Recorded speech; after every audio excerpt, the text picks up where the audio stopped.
सुप्रभात बच्चों। आज हम सूरदास के पद का तीसरा पद पढ़ेंगे, जिसमें गोपियों ने श्री कृष्ण को कैसा बताया है अपने आप को कि हमारे हरि हारिल की लकड़ी, क्योंकि गोपियाँ श्री कृष्ण के बिना नहीं रह सकती थी बिल्कुल भी। और वो श्री कृष्ण को, उद्धव को क्या बताती हैं श्री कृष्ण के बारे में कि हमारे हरि हारिल की लकड़ी, लकड़ी मैंने लकड़ी, हारिल एक प्रकार का पक्षी होता है। और हमारे हरि किसको कहा है? श्री कृष्ण को। जो हारिल पक्षी होता है उसके बारे में थोड़ा सा जान लेते हैं। हारिल पक्षी अपने पंजों में सदा एक लकड़ी का टुकड़ा दबाए रखता है और वो उसको लेकर आकाश में उड़ता रहता है। वो ये सोचकर उड़ता रहता है कि मैं इस लकड़ी के सहारे उड़ रहा हूँ। तो इस प्रकार वह उस लकड़ी के टुकड़े को कभी भी नहीं छोड़ता। इसी प्रकार गोपियाँ भी अपने हृदय में श्री कृष्ण को बसाए हुए हैं। वे भी अपने श्री कृष्ण को उस हारिल पक्षी की लकड़ी की तरह जकड़े हुए हैं। हमारे हरि हारिल की लकड़ी अनुप्रास अलंकार है। मन क्रम वचन, मन क्रम वचन। गोपियाँ क्या कहती हैं? मन से, कर्म से, वचन से। नंद नंदन उर, उर मैंने हृदय, नंद नंदन, नंद नंदन किसको कहा है? नंदन मैंने बेटा, नंद नंद बाबा को कहा है कि हम तो मन से, क्रम से और वचन से हमने तो अपने हृदय में किसको धारण किया हुआ है? उस नंद नंदन को, नंद के बेटे को। कौन? नंद का बेटा कौन? श्री कृष्ण। यह दृढ़ करी पकड़ी, पकड़ी मैंने पकड़ लिया है, दृढ़ मैंने मजबूती से, हमने तो मजबूती से उसे पकड़ लिया है। जिस प्रकार हारिल पक्षी अपने पंजों में लकड़ी का टुकड़ा दबाए रखता है और उसी के सहारे वो आकाश में उड़ता है, वो उसी को अपना सहारा मानता है। उसी प्रकार गोपियाँ कहती हैं कि हे उद्धव, हमने तो मन से, कर्म से और वचन से उस नंद नंदन को, श्री कृष्ण को हृदय में धारण कर लिया है और हमने तो उसे ही मजबूती से पकड़ लिया है। जागत सोवत स्वपन दिवस निसी, जागत मैंने जागते हुए, सोवत मैंने सोते हुए, स्वपन मैंने सपने में, दिवस मैंने दिन, निसी मैंने रात। जागते हुए, सोते हुए, सपने में, दिन में और रात में। कान्हे कान्हे जकरी, कान्हे कान्हे कृष्ण, कृष्ण जकरी मतलब जपते जपते रहते हैं।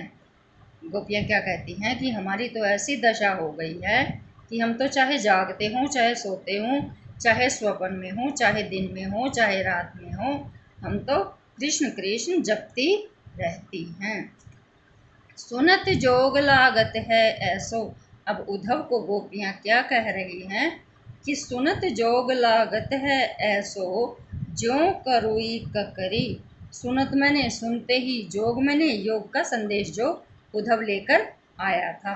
लागत है ऐसो लगता है ऐसा, जो मैंने जैसे प्रेक्षा अलंकार है।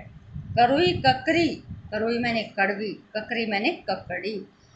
तो गोपियाँ उद्धव को क्या कहने लगी कि योग का संदेश सुनते ही तो हमें ऐसा लगने लगा है मानो हमने कड़वी ककड़ी चख ली हो।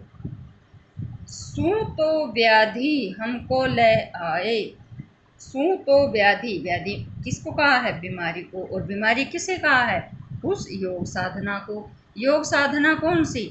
जो उद्धव उनके पास योग का संदेश लेकर आए थे, उसे व्याधि कहा है, कड़वी ककड़ी के समान कहा है, बीमारी कहा है। सू तो व्याधि हमको ले आए, तुम हमारे पास यह बीमारी कौन सी ले आए? देखी सुनी न करी, जिसे ना तो हमने कभी देखा है, ना सुना है, ना कभी जपा है, भोगा है। यह तो सूर तिन ही ल सौंपो। अब सूरदास जी क्या कहते हैं कि गोपियाँ उद्धव से कहने लगी व्यंग्य में कि यह तो सूर तिन ही ल सौंपो, कि हे उद्धव यह तो उन्हें ही ले जाकर सौंप दो, जिनके मन चक्री, चक्री मैंने चंचल, जिनके मन चंचल हैं। यह तो उन्हें ही ले जाकर सौंप दो। ये सारी बातें गोपियाँ उद्धव को कह रही हैं। चौथे पद में गोपियाँ उद्धव को क्या कहने लगी? योग का संदेश सुन करके, हरि हैं राजनीति पढ़ी आए। हरि किसको कहा है? श्री कृष्ण को। अब गोपियाँ कहने लगी कि लगता है श्री कृष्ण ने राजनीति पढ़ ली है। समुझी बात कहत मधुकर के। मधुकर किसे कहा है? उद्धव को कहा है। मधुकर मधुबन भंवरा होता है, और भंवरा किसको मान लिया था गोपियों ने? उद्धव को मान लिया था। वो सीधा तो उस पर व्यंग्य नहीं कर सकती थी, ताना नहीं दे सकती थी, क्योंकि उधर से उड़ता हुआ एक भंवरा आ गया था और उन्होंने उसको ही भ्रमर मान लिया था, उद्धव को।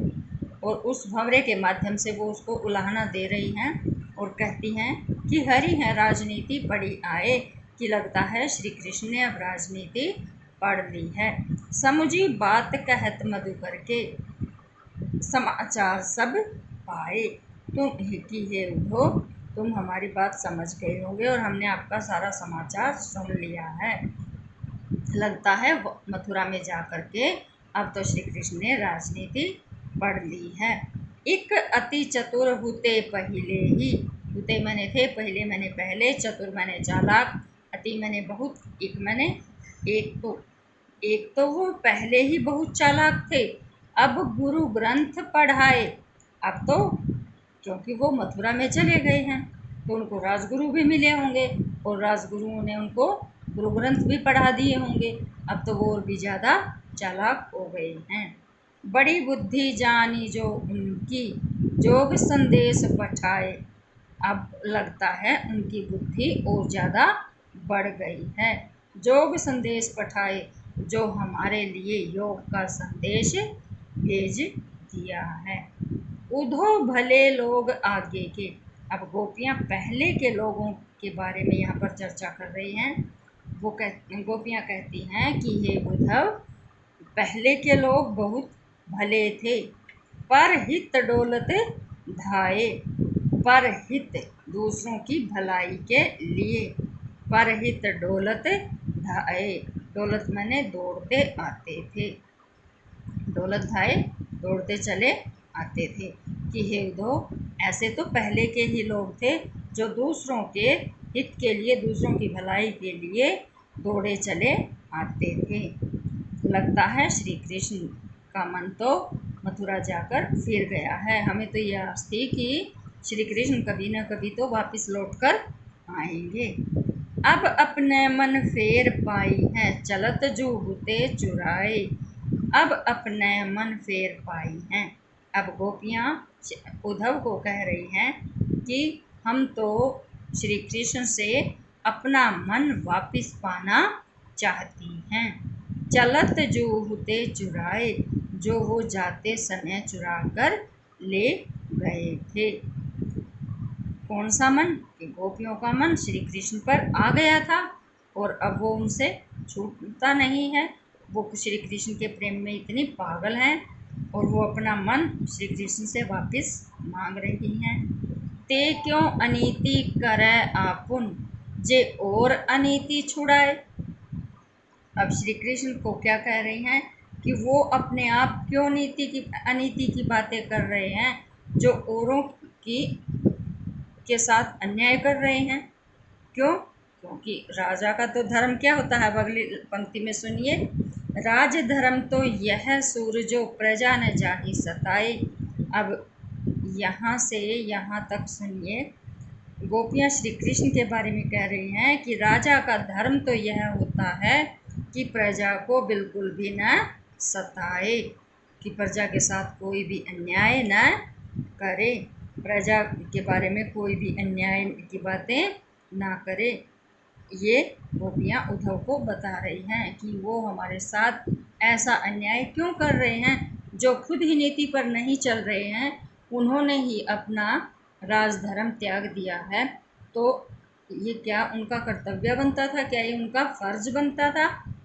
तो गोपियाँ ये सारा ताने किसको दे रही हैं, उलाहने किसको दे रही हैं? उद्धव को दे रही हैं श्री कृष्ण के बारे में। तो ये थे हमारे सूरदास के पद।